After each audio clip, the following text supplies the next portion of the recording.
minutes, we've received breaking news from Buckingham Palace, which has announced that the King has been diagnosed with cancer. Let me bring you that statement from Buckingham Palace in full. During the King's recent hospital procedure for benign prostate enlargement, a separate issue of concern was noted. Subsequent diagnostic tests have identified a form of cancer. His Majesty has today commenced a schedule of regular treatments, during which time he's been advised by doctors to postpone public-facing duties. Throughout this period, His Majesty will continue to undertake state business and official paperwork as usual. The King is grateful to his medical team for their swift intervention, which was made possible thanks to his recent hospital procedure.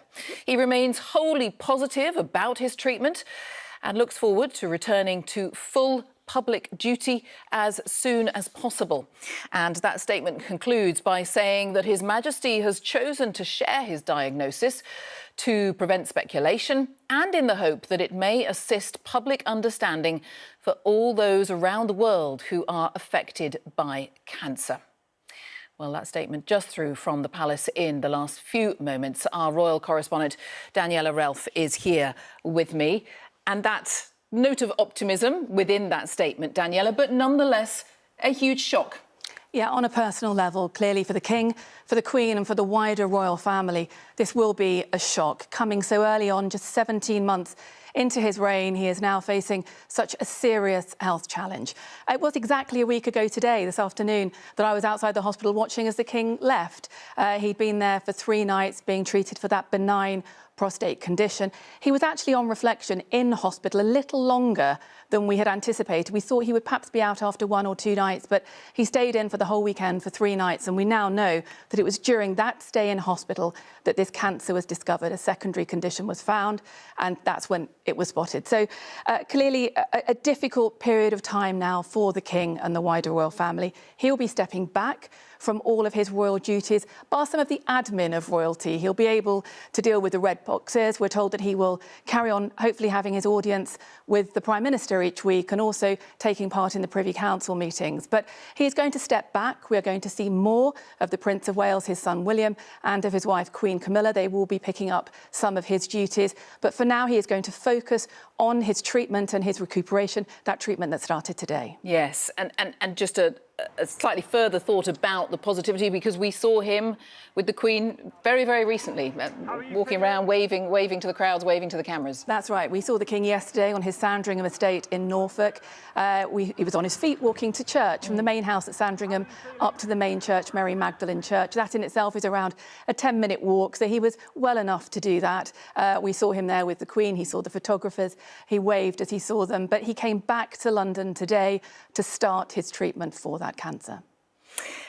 And in terms of the workload, you mentioned some royal duties will pass to Queen Camilla and to his son, to the heir, and of course health issues with the Princess of Wales as well. So another element of the royal family also dealing with an awful lot on the health front. Yeah, this has been a tricky month for the royal family. There's no getting away from that.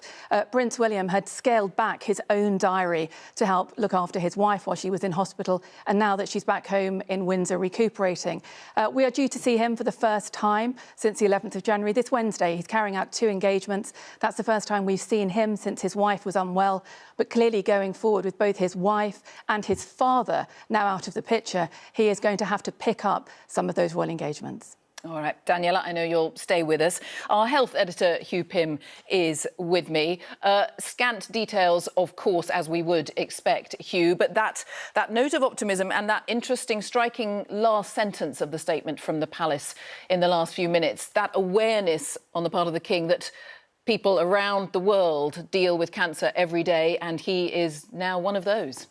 Well, indeed, Jane. All we know is that the King came down from Sandringham to London today and began his treatment as an outpatient. We don't know precisely where, and according to the palace, he continues to be at home in London this evening. Now, we don't know what form of treatment this involves. We know it's not prostate cancer. It was discovered in the course of treatment for his benign prostate enlargement, and prostate cancer was ruled out at the time, and it's been ruled out now, according to the palace, but we don't know what form of cancer it is, and it's still not entirely clear how it was discovered. Was it through scans or some other form of examination in the course of that treatment for his prostate condition? And yes, according to the palace, the King remains wholly positive about his treatment, and he's chosen to make his diagnosis public because he was very keen that the public should know, because he is a patron of cancer charities, and he certainly believes in as much information as possible, because when his prostate condition was reported, the NHS reported a considerable number of extra calls coming through to various helplines, with others just taking on board what potential risks they may have. Yes, and we have just passed World Cancer Day, and the NHS was grateful, putting out all those details about the awareness raising that came from the King being so open about what we are told was a benign treatment and something that millions of men get and was treated very successfully, we are told. Yes, indeed. And I think the point is cancer, the risk does increase with age. That is a known fact.